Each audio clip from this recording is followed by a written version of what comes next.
রান্না করছি ডিম দিয়ে, টমেটো দিয়ে, আলু।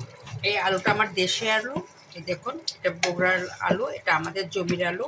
এটা আমি বাড়ির থেকে নিয়ে আসছি এবং এই আলুটা আমি সব সময় বাড়ি থেকেই নিয়ে আসি, কারণ আমি বড় বড় আলুগুলো কখনো মাংস দিয়ে বা মাছ দিয়ে বা তরকারি হিসেবে খাই না।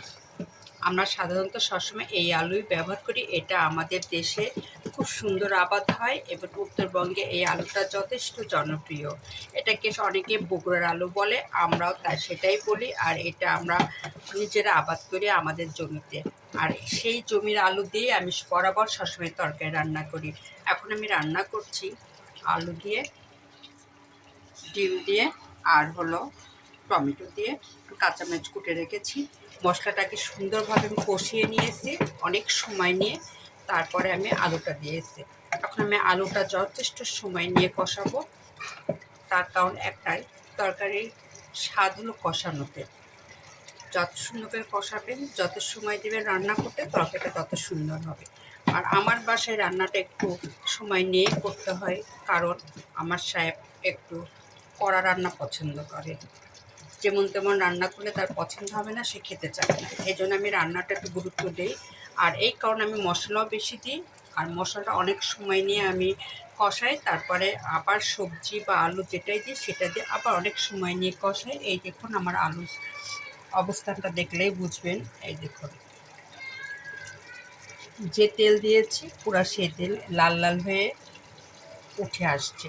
তার মানে বুঝতে হবে আমার তরকারি কষানো হয়ে গেছে। হ্যাঁ, আমার তরকারি কষানো হয়ে গেছে। কিছুক্ষণ পরে আমি ডিম দেবো, তারপরে টমেটো দেবো, কাঁচামরিচ দেবো, তারপরে ঝোল হালকা রাখবো, জিরা দিয়ে নামিয়ে ফেলবো। আর এই তরকারিটা আমি অনেক দিন পর রান্না করি। আমি সবসময় ডিম দিয়ে আলু দিয়ে রান্না করি না, কারণ ডিম বেশিরভাগ আমাদের সবাই বয়েলে খায়। আজকে আমি একটু চিন্তা করেছি যে একটু ভিন্ন রান্না খাই। ঈদ গেল, মাংস মাছ সবে চলছে, কিন্তু ডিমের তরকারি এখনও রান্না করা হয়নি। এই জন্য আমি আজকে সিদ্ধান্ত নিয়েছি সকাল থেকেই এই ডিমের তরকারি রান্না করব। এই যে ডিমটা আমি এইভাবে কেটেছি। আমরা মানুষ 4 জন, 4 পিস 4টা ডিম দিয়েছি।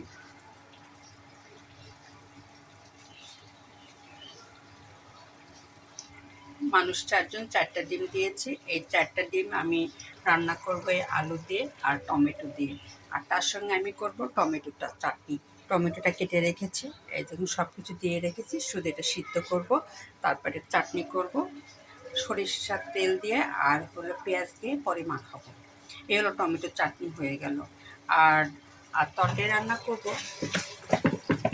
এই দেখুন, ডিমটা আমি দিয়ে দিব, কারণ আমার তরকারি কষানো অনেকক্ষণ ধরে হয়ে গেছে।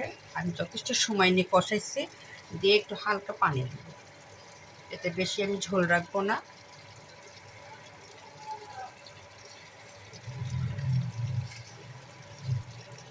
একসঙ্গে দিয়ে দেব টমেটো, আলু, টমেটো আর ডিম দিয়ে পানি দিয়ে দিব। কাঁচামরিচও আমি এখনই দিয়ে দিব, পরে শুধু জিরা দিয়ে নামিয়ে ফেলবো।